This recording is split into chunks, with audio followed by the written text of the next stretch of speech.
இப்போ now it is a banking area for this type of questions. Which of the following is not a regulatory institution in Indian financial system? Indian financial systemத்துல எது வந்து regulatory system அல்ல அப்படின்னு நமக்கு கேட்டிருக்காங்க. இந்த நாட்டு வந்தாவே நம்ம என்ன பண்ணிடலாங்க, வட்டம் போட்டுடலாம் இல்லைங்களா. எது வந்து ரெகுலேட்டரி அப்படின்னாவே கட்டுப்படுத்துறது இல்லைங்களா, கட்டுப்படுத்துறது, நடைமுறைப்படுத்தும் நிறுவனம் அல்ல, நடைமுறைப்படுத்தும் நிறுவனம் அல்ல.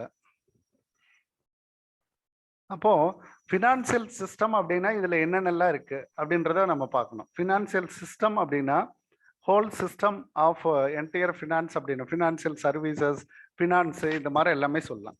இப்போ வந்து மேஜர் ஃபினான்சியல் சிஸ்டம் அப்படின்னு எடுத்தோம் அப்படின்னா ஃபர்ஸ்ட் நமக்கு வர்றது பேங்கிங் தான் இல்லைங்களா, banking.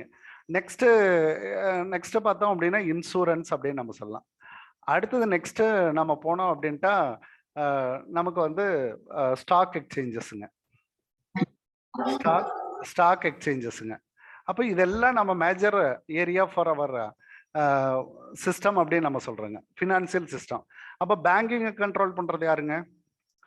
Banking the controlling authority RBI. Okay. Insurance IRDA, insurance IRDA. Stock exchange செபிங்க. when it's established, இது வந்து எப்போ எஸ்டாப்ளிஷ் பண்ணப்பட்டதுங்க? ஆர்பிஐ எஸ்டாப்ளிஷ்டு 1935 இல்லைங்க, 34 ஆக்டுங்க, 34 ஆக்ட். இன்ஸ்டிடியூஷன் பாத்தீங்க அப்படின்னா 35, இன்ஸ்டிடியூஷன் பாத்தீங்கன்னா 35. ஐஆர்டிஏங்க,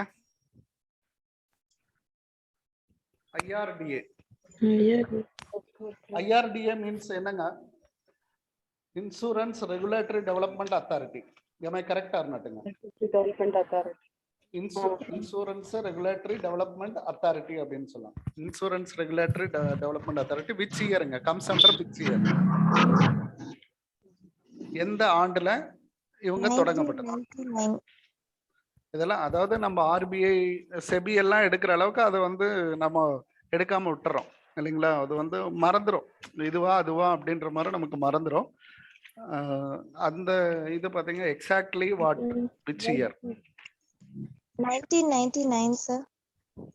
1999 அவ்வளவு தூரம் போக தேவையில்லைங்க, அவ்வளவு ரொம்ப ஏர்லியஸ்டா இருக்கிற மாதிரி இருக்கு. வேற ஏதாவது யோசிங்க, வேற எனி அதர்?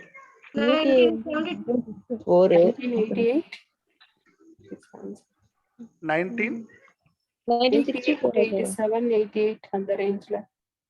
87, 88. 99 தான் சார் ஐஆர்டிஏ ஆக்ட்.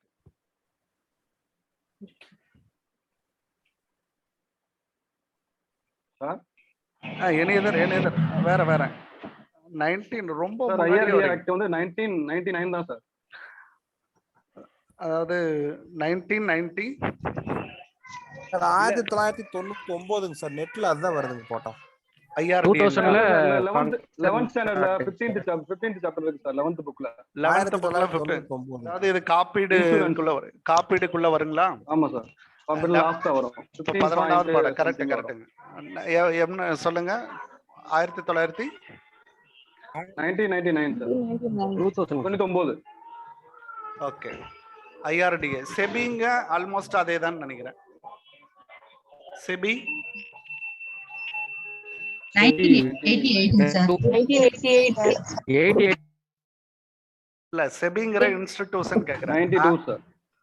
இல்ல, செபிங்கிற இன்ஸ்டிடியூஷன் கேக்குறமா? இது எல்லாமே இன்ஸ்டிடியூஷன் தான். சட்டம் அப்படின்றத நீங்க பாக்காதீங்க. எஸ்டாப்லிஷ்ட் அப்படின்னு வந்தாவே 1988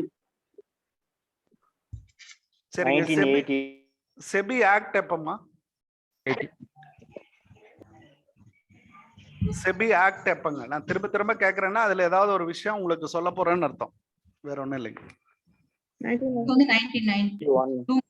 செபி ஆக்ட் இது ஒண்ணே ஒண்ணு மட்டும் தான் எக்ஸாம்ஷன். எல்லா இதுலயுமே பாத்தீங்க அப்படின்னா ஆமாங்க. நான் போன ஒரு வீடியோஸ்ல கூட நான் உங்களுக்கு சொல்லிட்டு இருக்கேன். அதாவது என்ன அப்படின்னா மத்த எல்லாமே பாத்தீங்க அப்படின்னா ஆக்ட வந்து பாஸ் பண்ணிட்டு இன்ஸ்டிடியூஷனை வந்து டெவலப் பண்ணுவாங்க, எஸ்டாப்ளிஷ் பண்ணுவாங்க.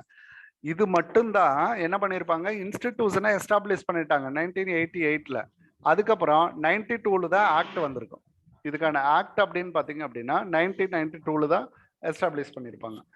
அதுதான் ரொம்ப முக்கியம் இதுல. இந்த இது அப்போ அதனோட டெவலப்மெண்ட்டை பார்த்து அதுல பண்ணியிருக்காங்க அப்படின்னு அர்த்தம். ஓகே, அப்போ ஆல்மோஸ்ட் பாத்தீங்கன்னா IRDA and SEBI and RBI இது எல்லாமே இந்த மூணுமே வந்து கண்ட்ரோலிங் அத்தாரிட்டி. சிபில் அப்படின்றது மட்டும் கிடையாது.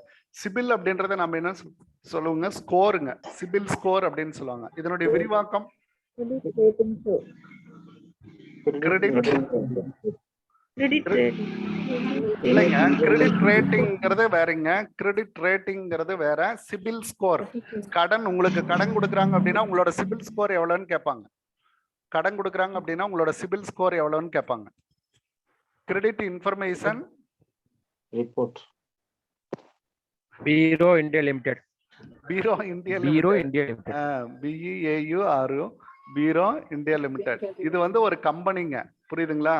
இந்த கம்பெனி என்ன பண்றான் அப்படின்னா கஸ்டமரோட யாரு கடன் வாங்குறாங்களோ அவங்களோட இன்ஃபர்மேஷனை வங்கிகள்ல மற்ற நிறுவனங்கள் நிதி நிறுவனங்கள்ல வைத்திருக்கக்கூடிய கடன் அதனுடைய எப்படி திருப்பி கட்டியிருக்காங்க அப்படின்ற ஆஸ்பெக்ட்ஸ் எல்லாமே வந்து அவங்க பண்றாங்க. அதனாலதான் நம்ம KYC அப்படின்னு ஒண்ணு கொடுப்போம், நோ யுவர் கஸ்டமர். அது கொடுத்துட்டாவே எல்லாமே லிங்க் ஆயிடும்.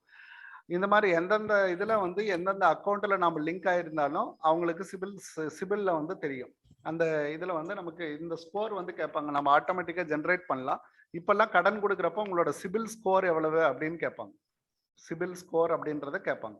அதனால அதை பார்த்துக்கோங்க. சிபில் அப்படின்றது ஒரு வகையிலான ஸ்கோர், கடன் தருவதற்கான ஒரு ஸ்கோரு. அப்போ கடனுடைய ஸ்டேட்டஸ்க்கான ஸ்கோர், அதாவது கஸ்டமர் ஸ்டேட்டஸ் தான் இது, வேற ஒண்ணுமே இல்லை. நமக்கு இருக்கிற கஸ்டமரோட ஸ்டேட்டஸை கண்டுபிடிக்கிறது. அப்போ இது வந்து அதுக்கு சம்மந்தம் இல்லாம இருக்குங்க. அடுத்தது okay done. This is regarded the queen of Indian financial system. இதெல்லாம் பாருங்க, நல்ல கொஸ்டினுங்க. குயின் அப்படின்னு சொல்றாங்க. அப்போ ராஜா, இதுல வந்து ராணி யாரு அப்படின்னு கேட்டிருக்காங்க. ராணி யாரு? Queen of Indian financial system. அப்போ ஹூ இஸ் ராஜாங்க? ராஜா யாராக இருக்கும்? மினிஸ்ட்ரி ஆஃப் ஃபினான்ஸ் இருக்குமா? இது வந்து மினிஸ்ட்ரி ஆஃப் ஃபினான்ஸ் ராஜாவாக இருக்குமா? ஓகே, அரசர் அப்படின்றதுனால ராஜாவாக இருக்கலாங்க. ஓகே, மினிஸ்டர் இல்லைங்களா, அமைச்சர், முதலமைச்சர் என்கிற பிரதம மந்திரியின் கீழே வர்றதுனால மேபி இருக்கலாம். ஆனா வந்து இவங்களை கண்ட்ரோல் பண்ண முடியாது. இஸ் an independent பாடி இல்லைங்களா. அப்பெக்ஸ் பாடி அப்படின்னு நம்ம சொல்லுவோம். இண்டிபெண்டன்ட் பாடி, அப்பெக்ஸ் பாடிங்க, இண்டிபெண்டன்ட் பாடி. அதெல்லாம் ஒரு சட்டத்தால உருவாக்கப்பட்டாவே பாத்தீங்கன்னா ரெகுலேட்டரின்னு வந்துட்டாவே அவங்க கொஞ்சம் இண்டிபெண்டன்ட் வந்துருவாங்க. அதுக்குன்னு ஒரு தனி கவர்னர், அதனுடைய அமைப்புகள் மாதிரி அப்படியே இருக்கும். அது அவங்களுக்குன்னு ஒரு ஆஸ் பர் ரெகுலேஷன் வந்து இதே வந்து வங்கி, கவர்மெண்ட்டினுடைய வங்கி. அதே மாதிரி பாத்தீங்கன்னா கவர்மெண்ட்டுக்கு அட்வைசரி ரோல் எல்லாம் இவங்க தான் பண்ணுவாங்க இல்லைங்க.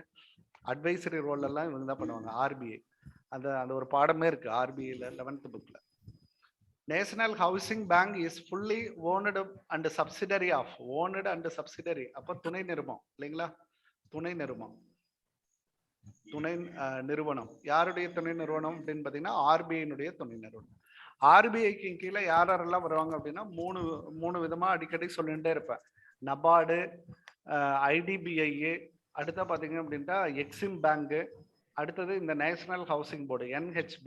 ஒவ்வொன்றும் ஒவ்வொரு துறைங்க, ஒவ்வொரு துறை. அதுல கடன் கொடுக்கக்கூடியதை ரீஃபைனான்ஸ் பண்ணுவாங்க அப்படின்னு சொல்லியிருக்கோம். இதெல்லாம் பெரும்பாலும் எங்கேயுமே இருக்காதுங்க, வீடியோவோ மற்றதுலையோ நீங்க எதுலையுமே அதெல்லாம் கேட்கவே முடியாதுங்க.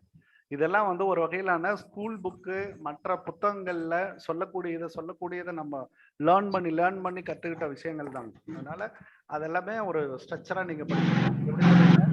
RBI நடுவில் வச்சுக்கோப்பா. RBI வந்து எதுக்கெல்லாம் ஃபினான்ஸ் கொடுக்கணும்னு நினைக்கிறானோ அப்போ அதை அணுகணும். அப்போ வந்து NABARD for agriculture and rural development இல்லைங்களா. NABARD agriculture and rural development இப்படி போடலாம் இல்லைங்களா. அக்ரி அண்ட் ரூரல் டெவலப்மெண்ட்டுங்க. சரிங்க, அடுத்தது எங்க வந்துடும்? IDBI வந்துடும் இல்லைங்களா. IDBI ஃபார் எதுக்கு வந்திருக்கு? Industrial finance. கரெக்டா இருந்துட்டுங்க, இண்டஸ்ட்ரியல் ஃபினான்ஸ். அடுத்தது இந்த இடத்துல இது எடுக்கிறோம், எக்ஸிம் பேங்க். Export, import. அப்படின்னு எடுத்தீங்கன்னா இது வந்து export and import finance for export and import export இம்போர்ட்டுக்கு ஃபினான்ஸ் பண்றது. அதே மாதிரி இதுல வந்து இதுல இன்னொரு இண்டஸ்ட்ரி அப்படின்னா நமக்கு என்ஹெச்பி இல்லைங்களா, என்ஹெச்பி ஹவுசிங் ஃபைனான்ஸ். இப்போ இதுல ஒரு நீங்க போய் லோன் எடுத்தீங்க அப்படின்னா எந்த பேங்க்ல வேணாலும் நீங்க போய் லோன் எடுத்துக்கலாம். லோன் எடுக்கிறப்ப நீங்க எந்த கேட்டகரியில வர்றீங்க அப்படின்னு தான் பார்ப்பாங்க. அந்த கேட்டகரியில இருந்துட்டு அவங்க லோனை ப்ரொவைட் பண்ணிட்டு அந்த உங்களோட பில்ஸை என்ன பண்ணுவாங்க அப்படின்னா ஆர்பிஐட்ட சப்மிட் பண்ணிட்டு அந்த பணத்தை அவங்க கிளைம் பண்ணிக்குவாங்க. இதுதான் அந்த ரூட்டுங்க, வேற ஒன்றும் இல்லை. ஃபைனான்ஸ் கொடுத்ததை ரெக்கவர்டு ஃப்ரம் ஆர்பிஐட்ட இருந்து பண்றதா ரீஃபைனான்சிங் ஸ்கீம் அப்படின்னு அர்த்தம். இவங்க எல்லாருமே ரீஃபைனான்சிங்ல தான் இருப்பாங்க. அதை மட்டும் நல்லா பார்த்துட்டீங்கன்னா போதும். ஹெச்டிஎஃப்சி அப்படின்றது ஒரு பேங்க் தாங்க. ஹெச்டிஎஃப்சி அப்படின்றது ஒரு பேங்க் தான். ஹெச்எஸ்பிசி அப்படின்றது ஹாங்காங் சாங்காய் பேங்க். முதல்ல இந்தியாவுல ஏடிஎம் தொடங்கினது யாருங்க? HSB தான் சார். HSBC. இவங்க தான் ஃபர்ஸ்ட் ஏடிஎம் ஓபன் பண்ணது இந்தியாவுல. ஃபர்ஸ்ட் ஏடிஎம் ஓபன் இன் இந்தியாங்க. ஃபர்ஸ்ட் ஏடிஎம் ஓபன் இன் இந்தியாங்க. அடுத்ததுங்க ஹட்கோ. இதனுடைய விரிவாக்கம் இருக்காது தெரியுங்களா? ஹட்கோ what is the expansion for HUDCO?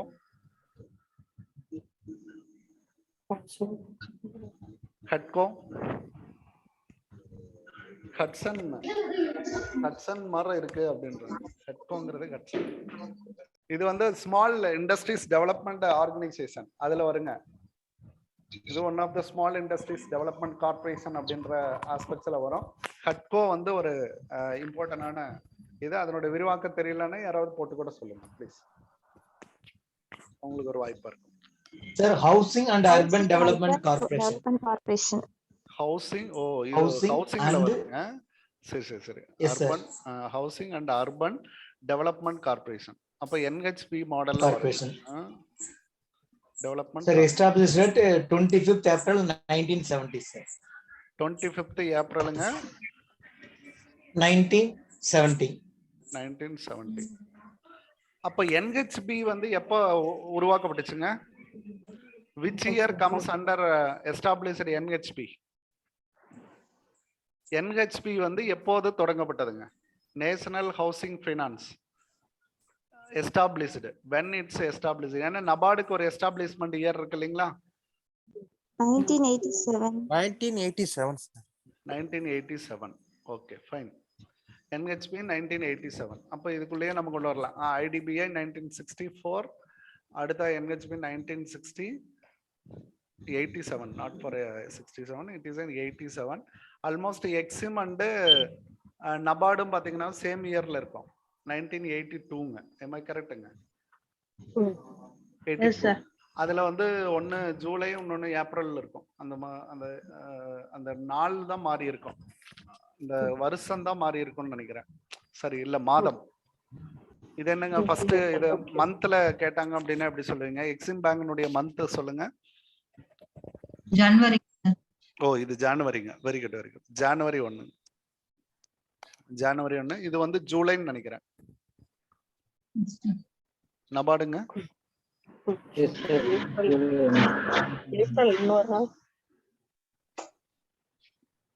கரெக்டா இருக்கு. ஜூலை. Yes, sir. டெஃபினட்டா போட்டுக்கலாங்களா? ஜூலை. ஓகே.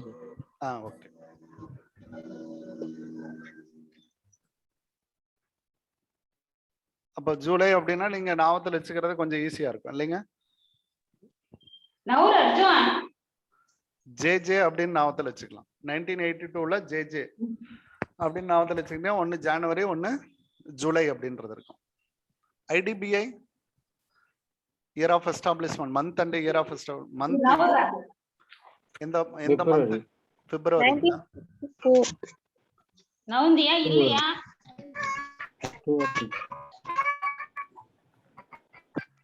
பிப்ரவரிங்க சார் 1 வரும். எல்லாமே ஏதோ ஒரு இடத்துல இருக்குங்க, நம்ம எடுக்காமயே இருக்கோம்னு நினைக்கிறேன் இல்லைங்க. அந்த இடத்துல ஒரு அப்டிராக்ட் திடீர்னு கேட்கறதுனால ஒரு அப்டிராக்ட் வர முடியுது. எக்ஸாம் அப்படின்றது இருந்தா அது வேற கணக்கு தாங்க. உங்களுக்கு ஐடிபிஐ பாத்தீங்க அப்படின்ட்டா NABARD 9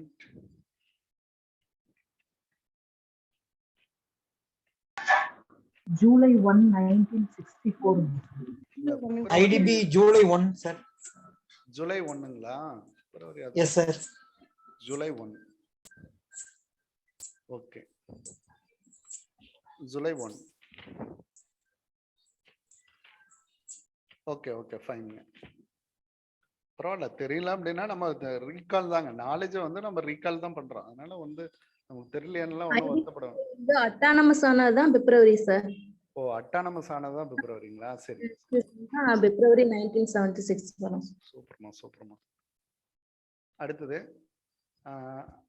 apex this is an apex இன்ஸ்டிடியூஷனுங்க. This is an apex institution to coordinate supplement integrate. ஒருங்கிணைக்கிறது, சப்ளிமெண்ட் வாய்ப்புகளுக்கு, அதாவது தனக்கு கீழே வாய்ப்புகளை உருவாக்கிக்கிறது, ஒருங்கிணைக்கிறது, integrate activities of existing specialised financial institution. Financial institution எல்லாத்தையும் இவங்க வந்து ஒருங்கிணைக்கிறாங்க அப்படின்ற மாதிரி சொல்லியிருக்காங்க. Existing specialised financial institution.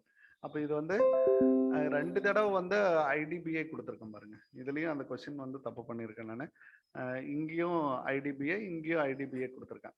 அது வந்து இது ஏதோ ஒன்று வேறையா இருக்கும். Okay, IDBI is a correct ஆன்சருங்க. IDBI correct answer. இது வந்து ஃபைனான்சியல் ஸ்பெஷலைஸ்டு ஃபைனான்சியல் இன்ஸ்டிடியூஷன் அப்படின்னா இதற்காகவே உருவாக்கப்பட்டது.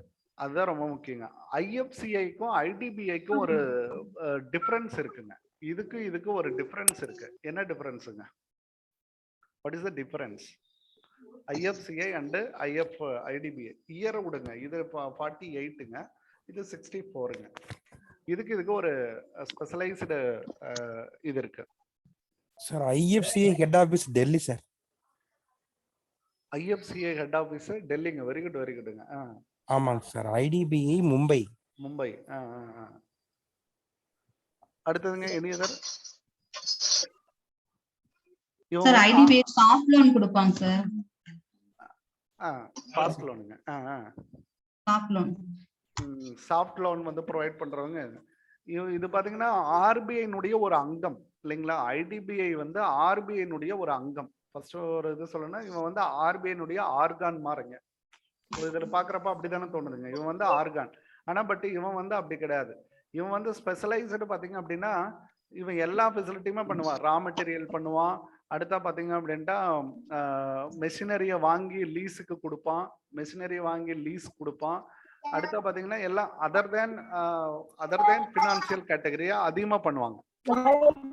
பினான்சியல் கேட்டகரியை தாண்டி மற்ற விஷயங்களை வந்து நிறைய அதிகமா பண்ணுவாங்க.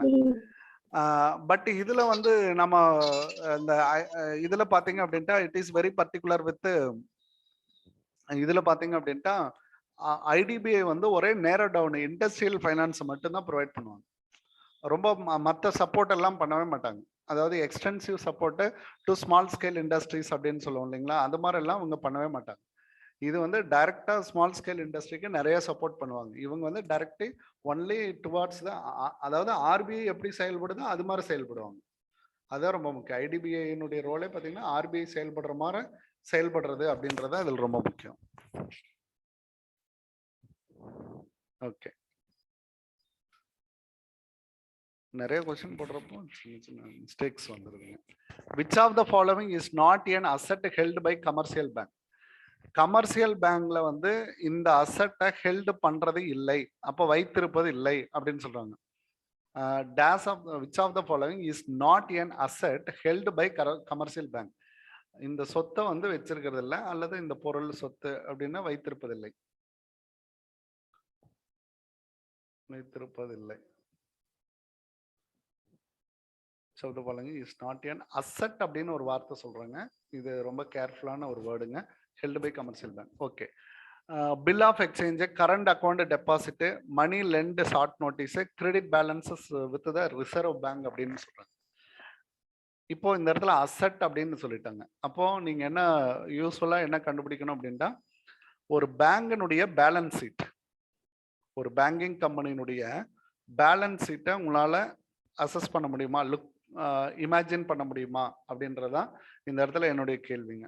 உங்களால இமேஜின் பண்ண முடிஞ்சா இந்த கொஸ்டினுக்கு வந்து நம்ம என்ன பண்ணிடலாங்க, ஆன்சரை கண்டுபிடிச்சிடலாம். இது ஒன்று லைபிலிட்டி சைடு, இதனோட அசட் சைடு.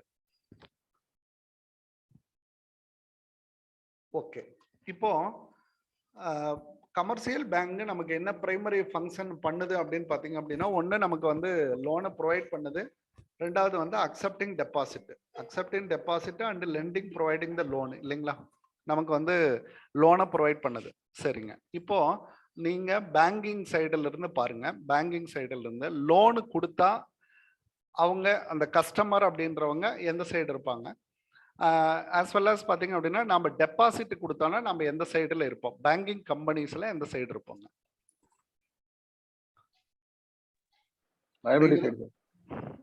யார் எதுக்குங்க? இப்போ வந்து நாம டெபாசிட் நாம டெபாசிட் பண்ணா அவங்களுக்கு கிரெடிட் இருக்கு சார், கிரெடிட் வந்து கிரெடிட்டர் சார், அவங்களுக்கு வந்து கிரெடிட். சரிங்க, அவங்க வந்து லைபிலிட்டி சைடு இருப்பாங்களா, இதில் இருப்பாங்களா, அசட் சைடில் இருப்பாங்களான்னு பாருங்க.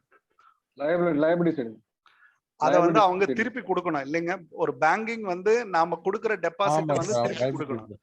அப்போ அவங்களுக்கு அது வந்து லைபிலிட்டி. அப்போ டெபாசிட்ஸ் எல்லாமே பாத்தீங்கன்னா, டெபாசிட் ஹோல்டர்ஸ் எல்லாமே பாத்தீங்க அப்படின்னா உங்களுக்கு எதில் இருப்பாங்க அப்படின்னா லைபிலிட்டி சைட்ல இருப்பாங்க.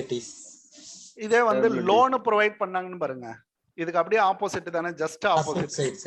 அப்போ லோன்ஸ் எல்லாமே பாத்தீங்கன்னா, லோனு அட்வான்சஸ் எல்லாமே ப்ரொவைட் பண்ணாங்க அப்படின்னா அது எல்லாமே பாத்தீங்கன்னா அசெட்ஸ்ல இருக்கும். அப்ப சாதாரண ஒரு கம்பெனியினுடைய பேலன்ஸ் ஷீட்டுக்கும் பேங்கிங் கம்பெனியோட பேலன்ஸ் ஷீட்டுக்கும் பாத்தீங்க அப்படின்னா அப்படியே ஆப்போசிட்டா இருக்கும். கரெக்டா இருந்தது. இது டெபாசிட்ங்கிறத நம்ம இன்வெஸ்ட்மெண்ட் அப்படின்னு சொல்லுவோம், இந்த இடத்துல பாரோடு ஃபண்ட் லோனுங்கிறத சொல்லுவோம். அது அப்படியே திரும்பி இருக்கும் அதுல. அடுத்ததுங்க, இப்போ வந்து ஃபர்ஸ்ட் வந்து பாத்தீங்க அப்படின்னா டெபாசிட் அப்படின்னு சொல்லிட்டோம். இதுல வந்து சேவிங் டெபாசிட், கரண்ட் டெபாசிட் என்னென்ன இது இருக்குங்க, டெபாசிட்ல வந்து நம்பர் ஆஃப் இது இருக்கு இல்லைங்களா. அப்போ வந்து இதுல என்னென்ன இதெல்லாம் இருக்குன்னு பாருங்க. ஃபர்ஸ்ட் வந்து சேவிங் அக்கௌண்ட், கரண்ட் அக்கௌண்ட், ஓகேங்க, எப்படி ஆர்டி, கரண்ட் அக்கௌண்ட்டுங்க, ஃபிக்ஸ்டு ரெக்கரிங், ஓகே, இந்த மாதிரி சொல்லிட்டே போலாங்க. மறுபடியும் நம்ம வந்துருவாங்க. இப்போ கரண்ட் அக்கௌண்ட் எல்லாம் நம்ம கொண்டு வந்துட்டோம். சரிங்க, பில் ஆஃப் எக்ஸ்சேஞ்ச் அப்படின்னு என்னங்க, மாற்றுச்சீட்டு இல்லைங்களா, மாற்றுச்சீட்டு. இதுக்கு பேரு நம்ம என்ன சொல்லுவோம், மாற்றுச்சீட்டு. இந்த மாற்றுச்சீட்டு வந்து எங்க இருக்கு, எங்க நாம வந்து கொடுக்குறோங்க, அதாவது பிசினஸ்ல எழுதப்பட்டு நாம என்ன பண்றோம் அப்படின்னா வங்கியில கொண்டு போய் டிஸ்கவுண்ட் பண்ணிக்கிறோம் இல்லைங்களா, வங்கியில கொண்டு போய் நம்ம டிஸ்கவுண்டிங் பில்ஸ் டிஸ்கவுண்டிங் அப்படின்னு நம்ம பண்ணிக்கிறோம். இப்போ நாம நம்மகிட்ட இருந்த பில்லை கொண்டு போயிட்டு நம்ம பணமாக்கிட்டு வந்துட்டோம். இப்போ அந்த பணத்துக்கு வந்து என்ன செய்யும் அப்படின்னு பாத்தீங்க அப்படின்னா வங்கி பின்னால வசூலிக்கும். அதுதானுங்க முறை. மெச்சூரிட்டி டேட்ல வந்து வங்கி வந்து அந்த பில் அனுப்பிட்டு வசூலிக்கும். அப்போ இந்த இடத்துல பில்ஸ் டிஸ்கவுண்டிங் அப்படின்றது அசட்டா லைபிலிட்டியா பேங்கிங்க்கு? அசட்டுங்க, கரெக்ட். ஏன்னா லோன் மாதிரி தானே அது, ஒரு ஷார்ட் டேர்ம் லோன் மாதிரி தான். பில் ஆஃப் எக்ஸ்சேஞ்சுங்கிறது nothing but is a short term loan created by the customer. கஸ்டமருக்காக உருவாக்கப்படுறது. ஏதோ ஒரு அத்தாட்சி வேணும் இல்லைங்க, உங்களுக்கு லோனு ப்ரொவைட் பண்றதுக்கு ஒரு அத்தாட்சி வேணும்ல, அந்த அத்தாட்சி தாங்க இது பில் ஆஃப் எக்ஸ்சேஞ்ச். உங்கள்ட்ட இருந்து பில் ஆஃப் எக்ஸ்சேஞ்சை வாங்கிட்டு அதுக்கு இணையா வந்து இது கொடுக்குறோம். பில் ஆஃப் எக்ஸ்சேஞ்சுங்கிறது ஒரு பத்திரம், மாற்றுமுறை ஆவண சட்டத்தின் கீழே உருவாக்கப்பட்ட ஒரு பத்திரம். அதை பேங்க் வந்து ரெகனைஸ் பண்றான், மதிக்கிறான். அதனால அவன் என்ன பண்றான் அப்படின்னா அதை ஒரு பிணையமா எடுத்துட்டு டிஸ்கவுண்ட் பண்ணிட்டு உங்கள்ட்ட அமௌண்ட் கொடுக்குறாங்க. எப்படி செக்கை வாங்கிட்டு அமௌண்ட் கொடுக்குறானோ, எப்படி டிடியை வாங்கிட்டு அமௌண்ட் கொடுக்குறானோ, இது எல்லாமே இந்த மாற்றுமுறை ஆவண சட்டத்தின் கீழே வரக்கூடியதுதான். அப்போ நம்ம என்ன சொல்லாங்க, டிஸ்கவுண்டிங் பில் ஆஃப் எக்ஸ்சேஞ்ச். இந்த பில் ஆஃப் எக்ஸ்சேஞ்சும் நமக்கு அசெட் தான் இல்லைங்க, அசெட் சைட்ல நம்ம எழுத முடியும் தானே. அடுத்தது மணி லெண்ட் அட் ஷார்ட் நோட்டீஸ் அப்படின்னா வாட் யூ மீனுங்க, மணி லெண்ட் அட் ஷார்ட் நோட்டீஸ். இதுக்கு என்ன பொருள், ஃபர்ஸ்ட் இதை தெரிஞ்சுக்கிட்டீங்கன்னா போதுங்க. மணி லெண்ட் அட் ஷார்ட் நோட்டீஸ். இது யாருகிட்ட இருந்து கடன் வாங்குவா? லெண்டுனா இந்த இடத்துல கடன் பெறுறோம் அப்படின்னு அர்த்தம் இல்லைங்களா? கடன் தானுங்க. லெண்டு அப்படின்றது கடன்னா என்ன பேர் வருங்க? இதுக்கு தமிழ்ல எக்ஸாக்டா என்ன சொல்லுவீங்க? மணி லெண்ட். தமிழ்ல மணி அட் கால் நோட்டீஸ். குறுகிய கால கடன் நிதி சார். குறுகிய கால கடன் நிதிங்களா? சரிங்க. Money at call and short notice. ஆமா, money at call and short notice. யாருகிட்ட இருந்து வாங்குவாங்க? பேங்கர்ட்ட இருந்து இண்டிவிஜுவல் பர்சன்ஸ் வாங்கக்கூடியது இல்லங்க. பேங்க் வந்து பப்ளிக் கொடுப்பாங்க. இண்டிவிஜுவல் பப்ளிக் கொடுக்கிறது.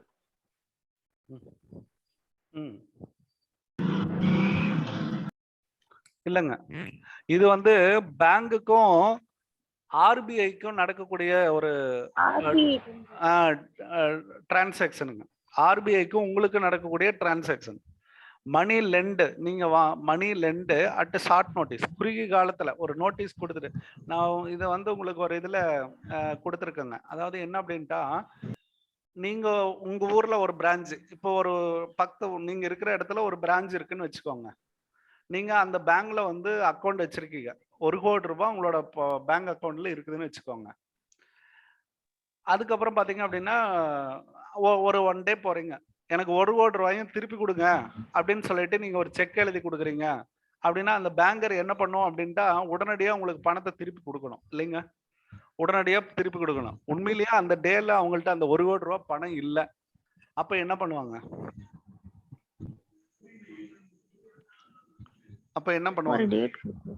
நியர்பை பேங்க்களுக்கு வாங்கிக்குவாங்க அந்த பிரான்ச். ஃபர்ஸ்ட் என்ன பண்ணுவாங்க அப்படின்னா, money at call short notice ஒரு நோட்டீஸை வந்து யார்கிட்ட கொடுத்துருவாங்க அப்படின்னு பாத்தீங்கன்னா, ஆர்பிஐட்ட கொடுத்துட்டு எங்களுக்கு இப்படி பணம் தேவைப்படுது, நீங்க அரேஞ்ச் பண்ணுங்க அப்படின்னா, ஆர்பிஐ அங்கங்க பிரான்ச்சுக்கு சொல்லிடுவாங்க. பக்கத்துல இருக்கிற நியரஸ்ட் பிரான்ச் எல்லாத்துக்குமே இன்டிமேட் பண்ணிடுவாங்க. ஷார்ட் நோட்டீஸ்ல உங்களுக்கு இன்டிமேட் பண்ணிட்டு அந்த பிரான்ச்சுக்கு அமௌண்ட்டை கொண்டு போய் கொடுத்துருங்க அப்படின்றாங்க. வித்தின் ஹவர்ல உங்களுக்கு என்ன ஆயிடும் அப்படின்ட்டு பாத்தீங்கன்னா, அங்கங்க இருந்து பணம் உங்களுக்கு வந்துடும். அந்த கஸ்டமர் கேட்கக்கூடிய பணத்தை உங்களுக்கு என்ன பண்ணிடுவாங்க அப்படின்னா, ப்ரொவைட் இட். இந்த அரேஞ்ச்மெண்ட் யாரால மட்டும்தான் பண்ண முடியும்னா, ஆர்பிஐ மட்டும் தான் பண்ண முடியும். Who is asking for the RBI அப்படின்னா, commercial bank asking to the RBI. ஆர்பிஐட்ட கேட்குற பணம் எங்களுக்கு இமிடியேட்டா தேவைப்படுதுன்னு, அதுக்கு வந்து இமிடியேட் அரேஞ்ச்மெண்ட் அந்த இடத்துல இருந்து செஸ்ட்ல இருந்து கூட வரும். ஆர்பிஐனுடைய செஸ்ட் அப்படின்றது ஒவ்வொரு ரீஜனுக்கும் வச்சிருக்காங்க அப்படின்னு நம்ம சொல்லியிருக்கோம் இல்லையா? செஸ்ட்ல இருந்து கூட பணத்தை எடுத்து கொடுப்பாங்க. அப்போ whenever it is required by the customer, the commercial bank make it arrange from RBI. RBI arrange பண்ணுவாங்க. அதுக்கான ஒரு ஷார்ட் நோட்டீஸ் தாங்க இது. அப்போ இது வந்து ஒரு அசெட் தாங்க. இது வந்து ஒரு அசெட். தேவைப்படும் போது பணமாக்கிக்கிற மெத்தட் தாங்க இது. அப்படிதானே? தேவைப்படும் போது பணமாக்கிக்கலாம். அப்போ சொத்தா உங்களுக்கு கரண்ட்ல இருந்தா மட்டும்தான் நீங்க பண்ண முடியும். அப்போ இது வந்து money at call short notice அப்படின்னு சொல்லப்படுறது. உங்களுக்கு ஒரு ரிசர்வ், அதாவது நீங்க வச்சிருக்கக்கூடிய ஒரு வகையிலான ஒரு அசெட்னு அர்த்தம். தேவைப்பட்டா இதை நீங்க யூஸ் பண்ணிக்கலாம். Short notice. இப்போ நம்ம எப்படி சொல்லலாம் அப்படின்னு பாத்தீங்கன்னா, டெட்டார்ஸ், அதாவது ஸ்டாக்கு, டெட்டார்ஸ், அதுக்கடுத்தா பாத்தீங்கன்னா கேஷ், பேங்க், இதெல்லாம் நம்ம சொல்லுவோம். அதுலயே வந்து மார்க்கெட்டபிள் செக்யூரிட்டிஸ்னு ஒரு சிலதெல்லாம் நம்ம வச்சிருப்போம் இல்லைங்களா? நம்ம பிசினஸ்ல வந்து மார்க்கெட்டபிள் செக்யூரிட்டிஸை அசெட்ல கொண்டே வச்சிருப்போம். அந்த மாதிரிங்க தேவைப்பட்டா இமிடியேட்டா பணம் வாங்கிக்கிற மாதிரி விஷயங்களை நம்ம நிறைய வச்சிருப்போம். அந்த மாதிரி இதுங்க இந்த மணி அட் கால் ஷார்ட் நோட்டீஸை இதுல சொல்லலாம். அடுத்தது credit balances with reserve bank. நீங்க ரிசர்வ் பேங்க்ல வச்சிருக்கக்கூடிய சிஆர்ஆர், இந்த மாதிரியான அமௌண்ட் ரிசர்வ், அந்த மாதிரியான ரிசர்வ், இது வந்து என்ன, உங்களுக்கு உங்களோட பணம் வந்து வெளியில் இருக்கு, எங்க ஆர்பிஐ இருக்குது, கேட்கும் போது கொடுத்துருவாங்க. அப்ப இது வந்து உங்களை பொறுத்த வரைக்கும் அசெட். அந்த பேங்க், நான் சொல்றது பேங்கிங் ஆஸ்பெக்ட்ஸ்ல நான் பாக்குறேன். அப்போ credit balances from RBI, credit balances from RBI இதான். அப்போ ஆர்பிஐ இருக்கக்கூடிய உங்க பணமாக இருந்தாலும் சரி, ஆர்பிஐட்ட நீங்க கடன் வாங்குறதா இருந்தாலும் சரி, ரெண்டுமே உங்களுக்கு அதுக்கான கிரெடிட் தான். அப்போ இது எல்லாமே பாத்தீங்க அப்படின்னா இதுவும் கிரெடிட் பேலன்ஸ் தான். பேங்கிங் கம்பெனியை பொறுத்தளவுக்கு இதுவும் கிரெடிட் பேலன்ஸ் தான், இதுவும் கிரெடிட் பேலன்ஸ் தான். இது எல்லாமே இந்த பில்ல கூட என்ன பண்ணிக்கலாம் அப்படின்னா, நீங்க ஆர்பிஐ கொடுத்து பணமாக்கிக்கலாம். பில்ல கூட ரீடிஸ்கவுண்டிங் ஆஃப் பில்ஸ் அப்படின்னு சொல்லுவாங்க. அதை கூட நீங்க கொடுத்துட்டு பணம் வாங்கிக்கலாம். அப்போ இது எல்லாமே பாத்தீங்க அப்படின்னா asset side of the balance ஷீட்ல இருக்கும். எக்ஸப்ட் எது மட்டும்தான் உங்களுக்கு லைபிலிட்டி சைடுல இருக்கும் அப்படின்னு பாத்தீங்கன்னா கரண்ட் அக்கௌண்ட் டெபாசிட் கேட்கும் போது திருப்பி தர வேண்டிய பொறுப்பு அந்த பேங்கிங் கம்பெனிஸ்க்கு இருக்கு இல்லைங்களா? கேட்கும் போது திருப்பி தர வேண்டிய பொறுப்பு யாருக்கு இருக்கு? பேங்கருக்கு இருக்கு. அதனால டெபாசிட் ஹோல்டர் எல்லாம் லைபிலிட்டி சைட்ல தான் இருப்பாங்க. ஏன்னா நமக்கு வந்து திடீர்னு போயிட்டு பேங்கிங் கம்பெனிஸ் எடுத்து அதில் ரெஃபர் பண்ண முடியாது. இப்படி எல்லாம் யோசிச்சிங்கன்னா கூட அதை வந்து நம்ம என்ன பண்ணிடலாங்க, ஆன்சர் கொண்டு வந்துடலாம். அதுக்காக are you understand this concept? இல்லை புரியலனாலும் சொல்லுங்க, I will explain. Okay sir, okay okay sir, okay clear sir. அப்போ நீங்க எப்படி எல்லாம் பாக்குறீங்கன்னு பாருங்க. உங்க பணம், அதாவது பேங்கிங் கம்பெனியோட பணம் வெளியில கொடுத்து வச்சிருக்கீங்க, ஆர்பிஐட்ட கொடுத்துருக்கீங்க. ஆர்பிஐட்ட இருந்து உங்களுக்கு ஒரு லோன் அரேஞ்ச் பண்ணிக்க முடியும், பில்லை வந்து ரீடிஸ்கவுண்ட் பண்ணிக்க முடியும். இது எல்லாமே உங்களுக்கு வந்து அசட்டுங்க, அசட் ஆஃப் த பேங்கர் அப்படின்னு அர்த்தங்க. டெபாசிட் ஹோல்டருக்கு பணத்தை நீங்க திருப்பி செலுத்த வேண்டிய பொறுப்பு இருக்கிறதுனால அது பொறுப்பு. அதனால அது மட்டும் உங்களுக்கு பொறுப்பு. ஆன்சர் போட்டிருக்கீங்க, ஒரு சிலது ஆசிலேஷன்ல பண்ணியிருக்காது, இருந்தாலும் அதுதான் it is an main combination. அடுத்து which of the following combination is correct? எது வந்து சரியான இணை இல்லைங்களா? சரியான இணை எது? சரியான இணை நபார்டு இண்டஸ்ட்ரியல் லோன், இது தவறு. RBI long term finance, RBI வந்து நேரடியாக கடனை கொடுக்க மாட்டாங்க, அதனால அதுவும் நீங்க தவறுங்க. அடுத்தது ஆர்ஆர்பி அக்ரிகல்ச்சரல் ஃபைனான்ஸ் அப்படின்ட்டு வரா. IDBI short term loans, short term loans இது எல்லாமே இருக்குங்க இவங்கள்ட்ட வந்து பாத்தீங்க அப்படின்னா. இந்த ஷார்ட் டேர்ம் லோன்ஸை வந்து ஐடிபிஐ வந்து ப்ரொவைட் பண்றது இல்லைங்க, வெரி லாங் டேர்ம் இல்லைங்களா? லாங் டேர்ம் லோன்ஸ் தான் வந்து இவங்க ப்ரொவைட் பண்ணுவாங்க. லாங் டேர்ம், ஏன்னா இண்டஸ்ட்ரியல் ஃபைனான்ஸ் வந்து ஷார்ட் டேர்ம்ல ப்ரொவைட் பண்ண முடியாது, அவனால திருப்பி கட்ட முடியாது. இண்டஸ்ட்ரியல் செட்டையே உருவாக்குவான், பெரிய இண்டஸ்ட்ரியிலேயே வந்து உருவாக்குறப்ப பார்த்தீங்கன்னா அவனால ஷார்ட் டேர்ம்ல அந்த லோனை திருப்பி கட்ட முடியாது. இது வந்து லாங் டேர்ம். அப்போ இதுவும் தவறான இணை தான். இது வந்து லாங் டேர்ம் இருந்தால் ஓகே. ஆர்ஆர்பி அப்படின்றது இட் இஸ் அ நபார்டுனுடைய பிரான்ச் தான் இல்லைங்களா? நபார்டு வழியா நமக்கு என்ன ஆகுது அப்படின்னா ரூரல் பேங்க் இல்லைங்களா? Rural development. அப்போ அக்ரிகல்ச்சரல் ஃபைனான்ஸ், அக்ரிகல்ச்சரல் இந்த ரூரல் டெவலப்மெண்ட் ஃபினான்ஸ் எல்லாமே ஆர்ஆர்பியில இருந்து கொடுக்குறாங்க. ஆர்ஆர்பி உருவாக்குறதுக்கு காரணமாக அமைந்த குழு யாருங்க? Narasimhan committee sir. Narasimhan committee தப்புங்க. Sivaraman Sivaraman very good. Sivaraman committee sir. Sivaraman committee. Banking செக்டார்னுடைய ரிஃபார்ம்ஸ் அப்படின்னா தாங்க நரசிம்மம் கமிட்டிங்க. பேங்கிங் செக்டார்னுடைய ரிஃபார்ம்ஸ் அவங்க தான் நரசிம்மன் கமிட்டி. ஓகேங்களா?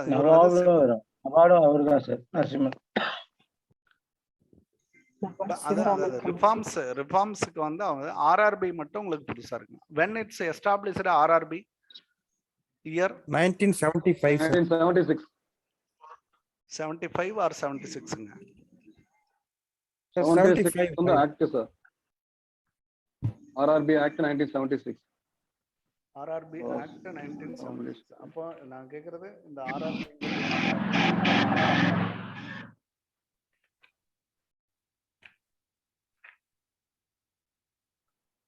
RRB regulated and governed by, supervised by நபார்டுங்க. ஆர்ஆர்பி வந்து ஆக்ட் 76 தாங்க, ரெண்டுமே ஒண்ணே தாங்க. RRB established 75 sir, but act வந்து 76. established 75. சிவராமன் கமிட்டிங்கிறது தவறு. Sivaraman RRB act 1976. சிவராமன் கமிட்டிங்கிறது தவறுதான். நரிமன் கமிட்டிங்க, அதையும் நரிமன் கமிட்டி. நரிமன் கமிட்டி. நரசிம்மன் இல்ல நரிமன் சார். நரிமன் கமிட்டி. நபார்டு தான் sir Sivaraman committee. Very good very good. NABARD தான் சிவராமன் கமிட்டிங்க. அதுக்கு அதான் ஆமா சார். நரிமன் கமிட்டி. இது கூட ஒரு சின்ன ஒரு ஹிண்ட் வேர்டு எடுத்து வச்சிருந்தாங்க, ஏதோ ஒண்ணு, அது கூட மறந்துடுச்சு. நரிமன் கமிட்டிக்கு ஒரு ஹிண்ட் வேர்டு கூட. ஓகே ஃபைன், அதுல சொல்லிக்கலாம். இப்போ நரிமன் கமிட்டி அப்படின்னு நீங்க எடுத்தீங்கன்னா இவங்கள இந்த சப்ளிமெண்டரி ரோல் ஆஃப் கோஆபரேட்டிவ்ஸ் இதுல தான் வரும். சப்ளிமெண்டரி துணை இது இருக்கு இல்லைங்களா? Supplementary role of cooperatives. துணைப்பணிகளும் இதுல தான் கொண்டு வராங்க. யாருடைய கோஆபரேட்டிவ்ஸினுடைய துணைப்பணிகளும் ஆர்ஆர்பின் கீழே தான் வருங்க அவங்களது.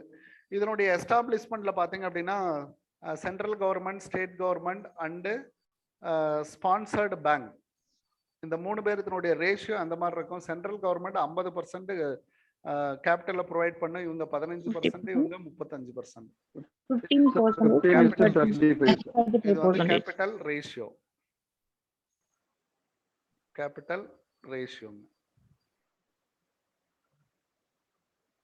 ஓகே, கேபிட்டல் ரேஷியோ அது இருக்கும்.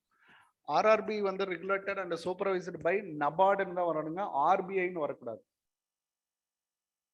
RRB NABARD sir. Regulated and supervised by NABARD. NABARD. அதாவது sir all other banks are governed by ஆர்பிஐங்க எக்ஸப்ட் ஆர்ஆர்பிங்க. am I correct or not? மத்த எல்லா பேங்கரும் அவங்க தான். Non financial bank also governed by RBI தான். தமிழ்நாட்டுல வந்து பல்லவன் பேங்க் சேலம் ஆரம்பத்துல இருந்தது. இப்ப எல்லாமே சேர்த்து ஒன்னா சேர்த்து கிராமின் பேங்க்னு கொண்டு வந்துட்டாங்க. ரெண்டாவது பாண்டியன் பேங்க் விருதுநகர், தமிழ்நாடு கிராம வங்கி. ஆமா, அவங்க ஸ்பான்சர் பேங்க் யாருன்னு பாத்தீங்கன்னா தமிழ்நாடு கிராம வங்கி. ஆமா ஆமா. ஆரம்பத்துல மதுரையில இருந்த விருதுநகர் பாண்டியன் பேங்க் வந்து இந்தியன் ஓவர்சீஸ் பேங்கினுடைய கண்ட்ரோல்ல இருந்தது. பல்லவன் பேங்க் பொறுத்த வரைக்கும் இந்தியன் பேங்க்ல இருந்ததுங்க. பல்லவன், வள்ளலார் சிதம்பரம், அடுத்தது புதுவை பாரதியார், அதுவும் இந்தியன் பேங்குங்க. இந்த வள்ளலார் மட்டும் என்னன்றதை எழுதி வைக்காம விட்டுருக்கேன்.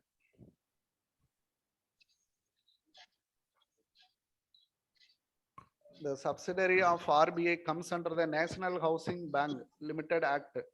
National Housing Bank வந்து இதுக்கு முன்னாடி நம்ம பார்த்திருக்கோம். அது வந்து 87 சொன்னீங்களா? NHB கரெக்ட்டுங்க. 87 subsidiary of RBI. 1987 சார். ஆமா சார், 1987. Okay okay. இது அடிக்கடி சொல்லிட்டே இருப்பாங்க. இந்த இது மாதிரி எல்லாம் படிக்கிறப்போ இந்த லேப் அப்படின்னு ஒண்ணு இருக்குங்க, local area bank. Local area bank. ஏன்னா இந்த ஆர்ஆர்பி படிக்கிறப்போ அதுக்கு கீழே இருக்கிற இதெல்லாம் பார்க்கணும். லோக்கல் ஏரியா பேங்க் இதெல்லாம் +1 புத்தகத்துல இருக்குதுங்க. லோக்கல் ஏரியா பேங்க் 1996ல ஒரு இது பண்ணியிருப்பாங்க. இது எல்லாமே பாத்தீங்கன்னா இந்த section 22 of the banking regulation act அப்படின்னு சொல்லுவாங்க. Section 22 of the banking regulation act. Banking regulation ஆக்ட்ல கீழே வருவாங்க. ஆக்ட் 1947 இல்லைங்க, 49 இல்லைங்களா? அது இது வந்து ஒரே ஒரு பேங்க் தான் இருக்கு. அதாவது இந்த கிருஷ்ணா பீமா ஸ்மிருதி லோக்கல் பேங்க் அப்படின்றது ஒரே ஒரு பேங்க் தான் இருக்கு. 20 வருஷத்துக்கு லைசன்ஸ் கொடுப்பாங்க. 20 வருஷத்துக்கு இந்த பேங்க் வந்து லைசன்ஸ் கொடுத்து நடத்த சொல்லியிருப்பாங்க. மொபிலைஸ் ரூரல் சேவிங், அதனுடைய முக்கிய நோக்கமே பார்த்தீங்க அப்படின்னா rural saving and industry in same area. அதுல மொபிலைஸ் பண்ணி அதுல சின்ன சின்ன நிறுவனங்களை தோற்றுவிக்கிறது தான் அவங்களோட வேலைங்க. இதே இதுல தான் உங்களுக்கு லோக்கல் ஏரியா பேங்க்னு வந்து வட்டார வங்கிகள் அப்படின்னு சொல்லியிருப்பாங்க. வட்டார வங்கிகள் கிருஷ்ணா பீமா அப்படின்னு ஒண்ணு இருக்கும். தெலுங்கானாவில் இப்ப இருக்குங்க. அது இந்தியாவுக்கு அது மட்டும்தான் local area bank. Payment banker அப்படின்னு சொல்லுவோம். இந்த பேடிஎம், ஏர்டெல், இந்தியா போஸ்ட் இதெல்லாம் வந்து பேடிஎம் கீழே வரும். அதுவும் பாத்தீங்க அப்படின்னா section 22 of the banking regulation ஆக்ட்ல தான் வருவாங்க. அவங்களும் பாத்தீங்கன்னா எதன் கீழே தான் வருவாங்க? பேங்கிங் ரெகுலேஷன் ஆக்ட் 22 கீழே தான் வருவாங்க. அவங்களுக்கு பேர் என்ன? Payment banker. இது எப்ப இந்தியாவில் வந்துச்சுங்க? செலுத்தும் வங்கியர் அப்படின்னு நம்ம சொல்றோம் இல்லைங்களா? செலுத்தும் வங்கியர் வந்து 2015ங்க, ஆகஸ்ட் 2015 இப்பதான் லைசன்ஸ் கொடுத்தாங்க. பேடிஎம் இதெல்லாமே வருங்க. இதெல்லாமே லைசன்ஸ் அன்றத இவங்களுக்கெல்லாம் யாரு லைசன்ஸ் கொடுக்குறாங்க அப்படின்னா இந்த section 22 of the banking regulation act புக்ல பாட புத்தகத்துல நமக்கு வரியா இருக்குங்க. கேள்வி கேட்டதுக்கு அப்புறம் நம்ம வருத்தப்படக்கூடாதுங்க. அதனால புத்தகங்களை நல்லா படிச்சுக்கிறது நல்லது. நல்லா போட்டு ஒரு குறிப்புகள் எழுதுங்க. You have the lot of time, don't worry. இல்லைன்னா இது மாதிரி கிளாஸ் வரப்போ கூட நீங்க எழுதி வச்சிருங்க. ஏன்னா நீங்க ரெகுலர் கிளாஸ் அட்டன் பண்றவங்களா இருந்தா கண்டிப்பா வீடியோ உங்களால பார்க்க முடியாது. அப்போ இன்கேஸ் பார்க்க முடியாதப்போ இதெல்லாம் கூட ஒரு இடத்துல நோட் பண்ணி வச்சுக்கோங்க, பெட்டர் ஒன். அதே மாதிரி ஹிந்து அன்டிவைடட் ஃபேமிலினா, Hindu undivided family succession act அப்படின்னு ஒன்று கொண்டு வந்தாங்க 2015. What you mean by Hindu HUFல Hindu undivided family, Hindu succession ஆக்டுங்க. அப்படின்னா என்ன ஆக்டுங்க? இதுக்கு பேரு 2015 ஒரு ஆக்ட் கொண்டு வந்திருப்பாங்க. அதாவது இந்த ஹிந்து அன்டிவைடட் ஃபேமிலி எல்லாம் அழிஞ்சிட்டே போகுது, அதை வந்து அழியாம பாதுகாக்கணும், இது வந்து இந்தியாவினுடைய ஒரு பாரம்பரியம் அப்படின்னு எல்லாம் சொல்லிட்டு அதுக்கு ஒரு ஆக்டை போட்டு அதை வந்து சிதைக்காம பார்த்துக்கிட்டாங்க. அதுல தப்பிச்சது தான் இந்த தயாபாகம் மிட்டாக்சரா அப்படின்னு இருக்கும். இதுவும் 11th புக்ல தாங்க வருது. தயாபாகா மிட்டாக்சரா. தயாபாகா வந்து வெஸ்ட் பெங்கால் அண்ட் அசாம்ல இருக்கும். மிட்டாக்சரா பார்த்தீங்க அப்படின்னா அதர் ஸ்டேட் மற்றதுல எல்லாம் இருக்குங்க. பர்த்தா அந்த பிறப்பால பிறந்த ஒருத்தர் தான் அதுல வந்து என்ன ஆக முடியும், இதாக முடியும் அப்படின்னு சொல்லியிருப்பாங்க. ஏன்னா இந்த புத்தகங்களை பத்தி பேசுறப்போ அதெல்லாம் நமக்கு வரும். ஏன்னா அவங்க எல்லாமே வந்து நிறைய வங்கி தொழில் நிறைய பண்ணிட்டு இருப்பாங்க. அதே மாதிரி LLB ஆக்ட் அப்படின்னு ஒண்ணு இருக்குங்க. அந்த LLB ஆக்ட்னா என்னங்க? Limited liability partnership act. 2008 sir. 2008 act. அதாவது பார்ட்னர்ஷிப் ஃபார்ம்னுடைய வளர்ச்சி அப்படின்னு நினைங்க. கம்பெனியை போன்ற பார்ட்னர்ஷிப் ஃபார்ம் நடத்துவாங்க. ஆக்ட் 2008. அது வந்து எஃபெக்ட் ஆனது பாத்தீங்கன்னா ஜனவரி 9, 2009. ஜனவரி 9, 2009.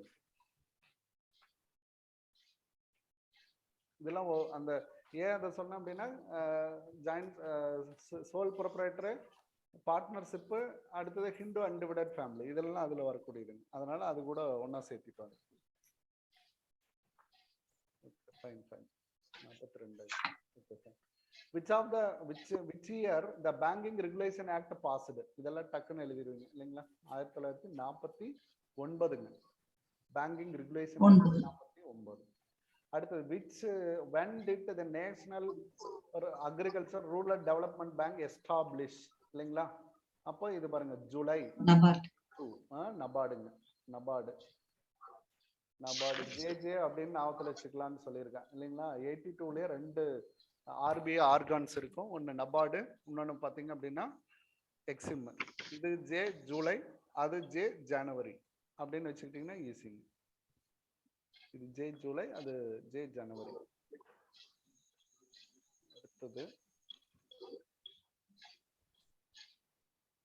இந்த நபார்டு இதெல்லாம் திரும்ப திரும்ப அப்படியே காதுலயே வாங்கிட்டே இருந்தோம்னா கூட அது ஒழிச்சுட்டே இருக்குங்க. இந்த மாதிரி நேரடியான கேள்விகள் வரப்போ நம்ம அழகா அதை வந்து ஆன்சர் பண்ணிடலாங்க.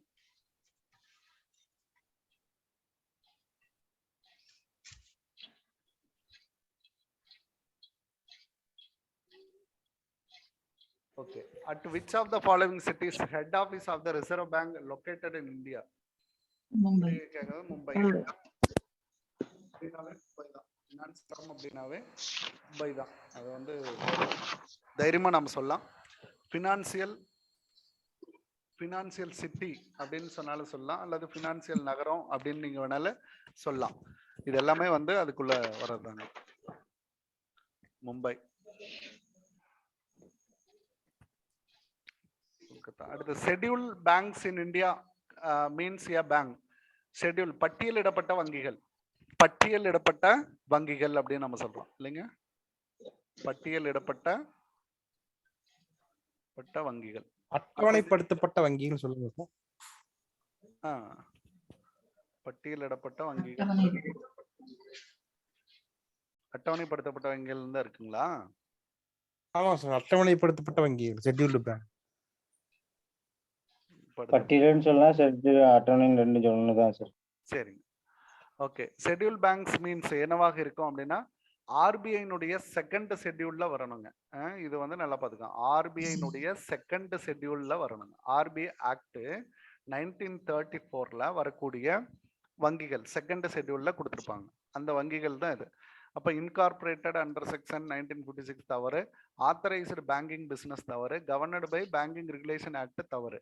இந்த இதுல பாத்தீங்க அப்படின்னா செக்ஷன் 22ன்னு ஏதாவது வந்துச்சுன்னு பாருங்க. செக்ஷன் 22ன்னு ஏதாவது வந்துச்சுன்னா நீங்க அதை என்ன பண்ணிக்கலாம், லோக்கல் ஏரியா பேங்கு அடுத்தது இப்பதானே நம்ம பார்த்தோங்க. இன்னொன்னு Yes, sir. பாத்தீங்க அப்படின்னா பேமெண்ட் பேங்க். பேமெண்ட் பேங்க் 2000 இதெல்லாம் இதுல வருங்க. Payment banker. இன்னொன்னு பாத்தீங்கன்னா என்சிஎல்டின்னு ஒண்ணு இருக்கும். இல்ல நம்ம அதாவது கோஆபரேட்டிவ்க்கு கடன் வழங்கக்கூடிய ஒரு நிறுவனம் சொல்லுவாங்க. என்எஃப்சிசியா ஏதோ சொல்லுவாங்க. அதுல திடீர்னு மறந்துருச்சு. அது cooperative out of the NCDC sir. NCDC. 1973 ஒன்று இருக்குங்க. ஆமா 63 73 ஒன்று இருக்குங்க சார். ஆமாங்க 73 அது அவங்க கொடுக்கறதாங்க.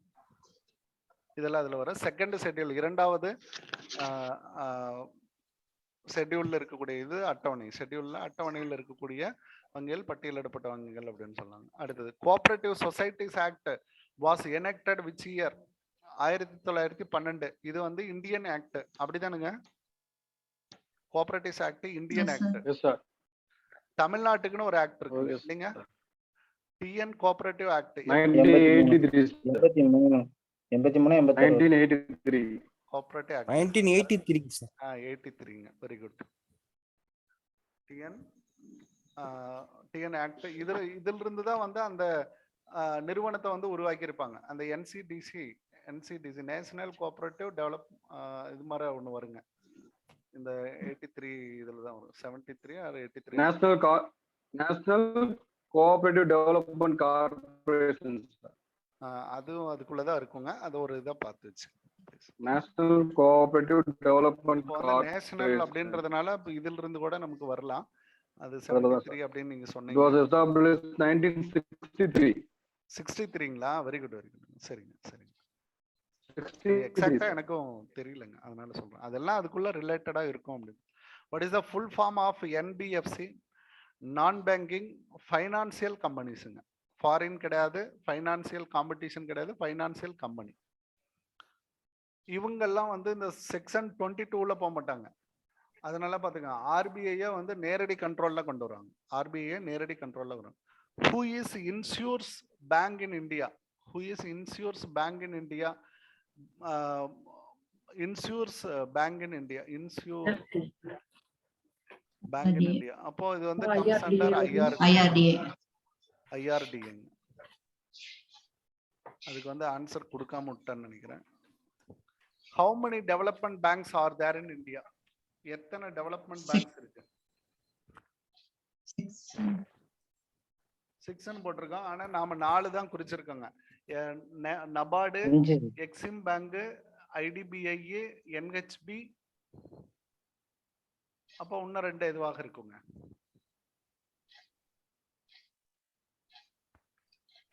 How many development banks are there in India? IIB வரும் சார்.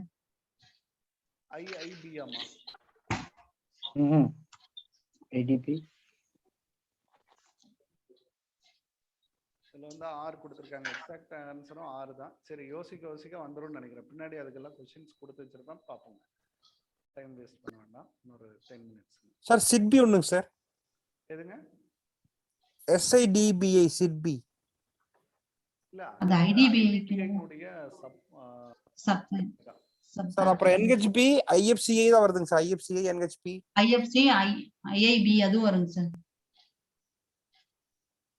அதாவது ICICI இதெல்லாம் சேர்த்திருப்பான். ICICI சார் சார் SIDB இருக்குங்க சார், IDB ரெண்டுமே இருக்குங்க சார்.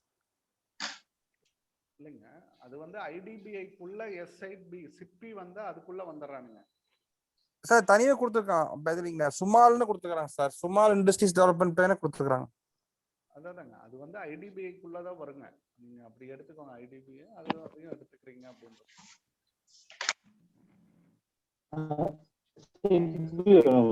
ICICI ஒண்ணு நல்லா போட்டுக்கலாங்க. IFCI கூட ஒண்ணு போட்டுக்கலாங்க. இண்டஸ்ட்ரியல் பினான்ஸ்ல தான் வருவாங்க அவங்க. அதனால அதையும் போட்டு மொத்தம் 6 கொடுத்திருக்காங்க. அது எக்ஸாக்ட் ஆன்சர் கரெக்ட்டுங்க. 6ங்கிறது. Narasimham committee was appointed on. Narasimham committee appointed on. இது வந்து தவறுங்க. ஆக்சுவலா நான் தான் தப்பா அடிச்சிருக்கேன். பேங்கிங் செக்டார் ரிஃபார்ம்ஸுங்க அதுதான் வரணும். பேங்கிங் செக்டார் ரிஃபார்ம்ஸுங்க அப்படின்றது தான் இது கரெக்டுங்க. இதுல வந்து என்ன அப்படின்னு பாத்தீங்க அப்படின்னா நரசிம்மம் கமிட்டி அப்படின்னு சொன்னாவே வந்து ஃபாதர் ஆஃப் பேங்கிங் ரிஃபார்ம்ஸ் அப்படின்னு சொல்லுவாங்க. நம்ம பொறுத்த வரைக்கும் father of banking reforms, father of banking reforms. அதே மாதிரி எக்கனாமிக்ஸ்ல பாத்தீங்க அப்படின்னா ஜேஎம் கீன்ஸ் அப்படின்னு இருப்பாரு. அவருடைய கீன்சியன் பொருளாதாரம் அப்படின்னு ஒண்ணு இருக்கு, ரொம்ப மிக முக்கியமான பொருளாதாரம், பிரிட்டிஷை சேர்ந்தவருங்க. அதுல ஒண்ணு பாத்தீங்க அப்படின்னா பிரெட்டன் வுட் கான்ஃபரன்ஸ்லயே அவரு கலந்துருக்காருங்க. அவர் கலந்துகிட்டு முக்கியத்துவம் வாய்ந்த முடிவுகளை எல்லாம் எடுத்திருக்காரு. அது வந்து ஒயிட் டூ கீன்ஸ் வருவாங்க சார். ஒயிட் டூ கீன்ஸ், ரெண்டு பேரும் ஒயிட் அண்ட் ஹீன்ஸ், அது ரெண்டுமே ரொம்ப முக்கியமான பாயிண்ட்டுங்க. அதெல்லாம் அந்த மாதிரி எக்கனாமிக்ஸ் படிக்கிறப்போ அது நல்லா இருக்குங்க. ரீசெண்டாக படிக்கிறப்போ அது எல்லாமே ஆழ்ந்து படிக்கிறப்போ நிறைய சின்ன சின்ன விஷயங்கள் ஞாபகத்தில் இருந்துச்சு. புக்கு வந்து எக்ஸாக்ட் சூப்பரான விஷயங்க. நீங்க எதா படிக்கிறீங்களா இல்லையாங்க, தயவு செய்து புத்தகங்களை வந்து நல்லா படிச்சிருங்க. அது ஸ்கூல் புத்தகங்கள் வந்து மந்திரங்க. நீங்க எப்படி எடுத்துக்கிட்டாலும் சரி, I will honorly say that school book வந்து மந்திரங்க. வரி வரியா படிச்சிருங்க. நமக்கு அது கஷ்டமா இருக்கு. நம்ம கம்பேர் பண்றப்ப எக்கனாமிக்ஸ் புக்கு நல்லா கிளாரிட்டியா கொடுத்துருப்பான், தடித்த எழுத்துக்களா இருக்கும். ஆனா நம்ம காமர்ஸ் படிக்க படிக்க கொஞ்சம் சலுப்பாயிரு, சின்ன சின்ன எழுத்துக்களா இருக்கும், உத்து படிக்கிற மாதிரி தான் இருக்கும். ஆனாலுமே இந்த இன்ஃபர்மேஷன் இஸ் பிளண்டிங். இன்ஃபர்மேஷன் பார்த்தீங்க அப்படின்னா பிளண்டியா இருக்கும். நீங்க எந்த எக்ஸாமுக்கு போறதுக்கு அதை ஒன்று ரிவிஷன் பண்ணிட்டே போலாங்க. காமர்ஸ் எல்லாங்க எந்த எக்ஸாம் போனாலும் ஸ்கூல் புத்தகத்தை ரிவிஷன் பண்ணலாங்க. அவ்வளோ விஷயங்கள் இருக்கு. What is the maximum limit of statutory liquidity ratio had Narasimham committee is recommended SLR அப்படின்னு சொல்லக்கூடிய இந்த ரேட்டை வந்து நரசிம்மம் கமிட்டி எவ்வளவு ரெக்கமெண்ட் பண்றாங்க அப்படின்னா 25%. அது வந்து 25%. Okay fine. இதெல்லாம் நேரடி கொஸ்டின், அதனால நரசிம்மம் கமிட்டி பத்தி படிக்கிறப்போ அதை படிச்சிடணும். அடுத்தது ரீஜனல் ரூரல் பேங்க், இது வந்து தவறுங்க. நரசிம்மம் கமிட்டி வந்து தவறு, நான் தான் தவற கொடுத்துருக்கேன். நரிமன் கமிட்டி தான் கரெக்டுங்க. Nariman committee, RRB was set up in the recommendation of Nariman committee. Nariman committee, regional rural bank. In India forex rate are determined by forex rate determined by development bank 6. Development banks 6. சொல்லுங்க.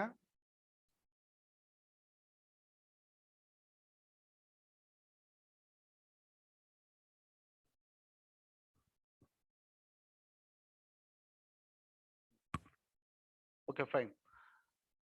Forex rate are determined by importer exporter RBI இதெல்லாம் கிடையாது. Foreign exchange rate இல்லைங்களா, foreign exchange rate, அதாவது அந்நிய செலாவணி வீதம் அப்படின்னு சொல்லலாம். அந்நிய செலாவணி வீதம், செலாவணி வீதம் அப்படின்னு நம்ம சொல்லுவோம். அந்நிய செலாவணி வீதத்தை எப்படி நம்ம நிர்ணயம் செய்யறோம் அப்படின்னா டிமாண்ட் அண்ட் சப்ளை ஃபோர்ஸஸ், அதான் ரொம்ப முக்கியம். காரணிகள் அப்படின்னு சொல்லலாம், விசைகள் அப்படின்னு நம்ம சொல்லலாம், எப்படி வேணாலும் சொல்லலாம். விசைகள், காரணிகள், அதுதான் நமக்கு நிர்ணயிக்குதுங்க. மேக்சிமம் எல்லா விலை ரேட்டு இதெல்லாம் பார்த்தீங்க அப்படின்னா பெரும்பாலும் டிமாண்ட் அண்ட் சப்ளை தான் நிர்ணயிக்கும். பங்குகளினுடைய விலை அப்படின்னா கூட நமக்கு எதை தான் நிர்ணயிக்குங்க, demand and supply of shares available in the market, அதுதான் நிர்ணயிக்கும். அந்த மாதிரி தான் இது. அந்த டிமாண்ட்ஸ் அண்ட் சப்ளை ஃபோர்ஸஸ் தான் நமக்கு இருக்கு. அப்போ நீங்கள் எந்த அளவுக்கு ஏற்றுமதி இறக்குமதி செய்கிறீங்களோ அந்த அளவுக்கு உங்களோட இது வந்து அதிகமாயிட்டு இருக்கும். மோர் டிபெண்ட் ஆன் இம்போர்ட் டிபெண்ட் அப்படின்னு இருந்தீங்க அப்படின்னா உங்களோட ருப்பி வேல்யூ வந்து டவுன் ஆகிட்டே வரும். அப்போ மோர் டிபெண்ட் ஆன் யுவர் இதுன்னு சொல்லலாம் அப்படின்ட்டா எக்ஸ்போர்ட் ஓரியன்ட் அப்படின்றப்போ your rupee value has been strengthened.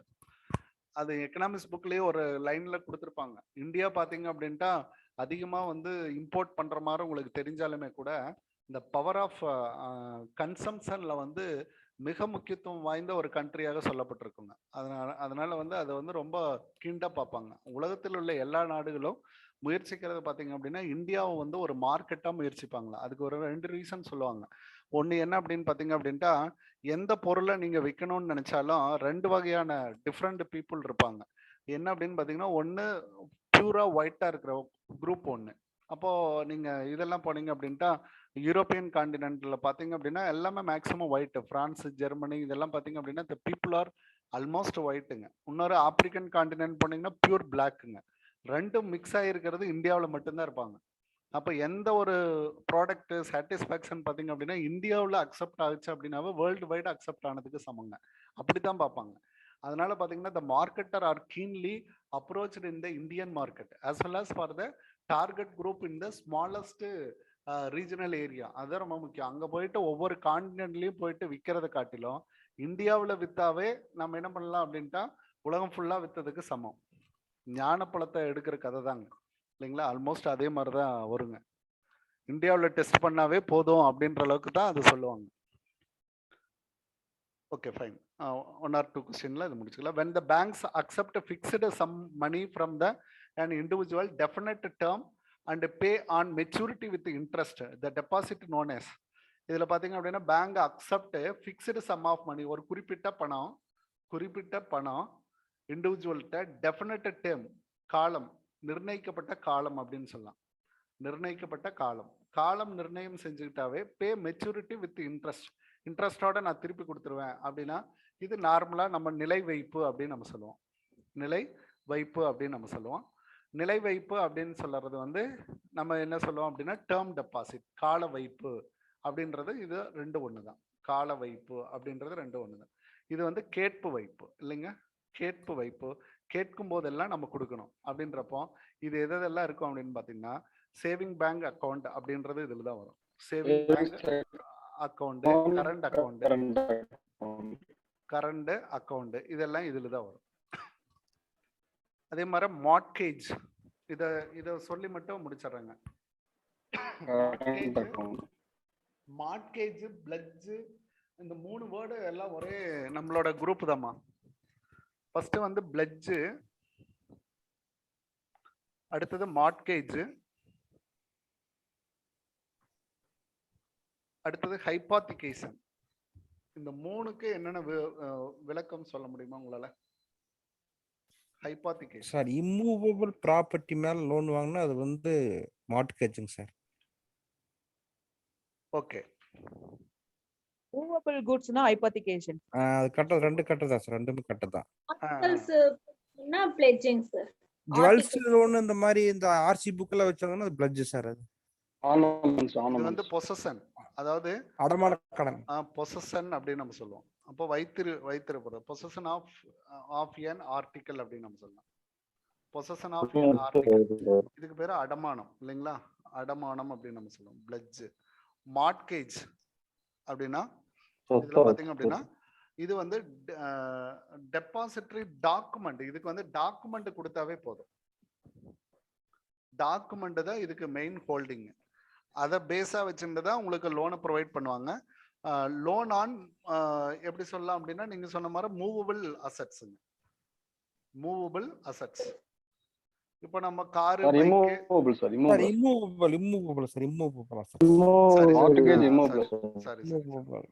இது lodging secured loan, title of டீடுங்க. இது வந்து டாக்குமெண்ட் இல்ல, டைட்டில் ஆஃப் டீடுங்க. டைட்டில் ஆஃப் டீடு அப்படின்னா ஒப்பந்தத்திலேயே இவங்க பேருக்கு மாத்திடுவாங்க. டைட்டிலேயே பாத்தீங்க அப்படின்னா இவங்களுக்கு பேருக்கு மாத்திடுவாங்க. இம்மூவபிள். இது பாத்தீங்கன்னா இம்மூவபிள் அப்படின்னா நீங்க அவங்க பேர்லயே எழுதி கொடுக்குற மாதிரி தாங்க. இதுக்கு தான் வந்து டைட்டில் ஆஃப் டீடுங்க. Sorry, document of title of property, title of document, title of property கொடுத்தா போதும். Movable assets, hypothecation. இந்த பஸ் எல்லாம் கூட பாத்தீங்க அப்படின்னா ஹைபாத்திகேஷன் கனரா பேங்க்னு எழுதியிருப்பாங்க.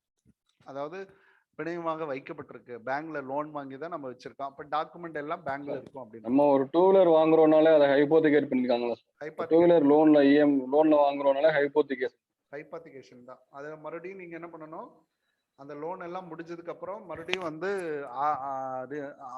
அதாவது ஆர்சி புக்கை வந்து ஹைபாத்திகேஷனை வந்து நீங்க ரிமூவ் பண்ணணும். இல்லைன்னா அவங்களுக்கு அதுல வந்து உரிமை இருக்கிறதாவே அது காட்டும். அதனால அவங்க என்ன பண்ணிடுவாங்க, ஒரு 10 ரூபா நீங்க என்ஓசி கிளியர் பண்ணணும். நோ அப்ஜெக்ஷன் சர்டிபிகேட்டை கிளியர் பண்ணணும். அப்போ யாரு ஹைபாத்திகேஷன் கொடுத்தாங்களோ அவங்கள்ட்ட இருந்து நோ அப்ஜெக்ஷன் நீங்க பண்ணிக்கோங்க அப்படின்னு அவங்க எழுதி கொடுத்துருவாங்க. அதை கொண்டு போயிட்டா மறுபடியும் நம்ம இதுல ஆர்டி ஆபீஸ்ல கொடுத்து நம்ம மாத்தணும்.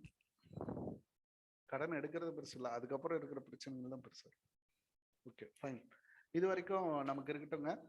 இதுல நிறைய நம்ம பார்த்துருப்போம். மறுபடியும் ஒரு ஃபைன் அக்கேஷன்ஸ்ல நம்ம சந்திப்போங்க. உங்களுக்கு பார்த்தீங்க அப்படின்னா அடுத்த ஒரு 2 நாட்கள் வந்து ஒரு சின்ன பிரேக் கொடுக்குறோங்க. அதுக்குள்ள பார்த்தீங்க அப்படின்னா ஒரு சின்ன டெஸ்ட்டும் உங்களுக்கு ஒன்று போட்டு விடுறேன், அதை நீங்க அட்டன் பண்ணுங்க. அடுத்தது we will meet you on after 2 டேஸுங்க. ஒரு 2 டேஸ் வந்து இந்த பாலிடெக்னிக் டிஆர்பி இதெல்லாம் வந்து வர்றதுனால அதெல்லாம் என்ன ஏது அப்படின்றத கொஞ்சம் அப்சர்வ் பண்ணுறதுக்கு we needs a time, so that we will look on to this, so that we will meet you after 2 days for the next classes.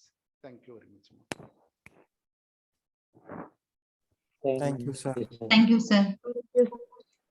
Thank you, sir. Thank you, sir. Thank you, sir. Thank you, sir.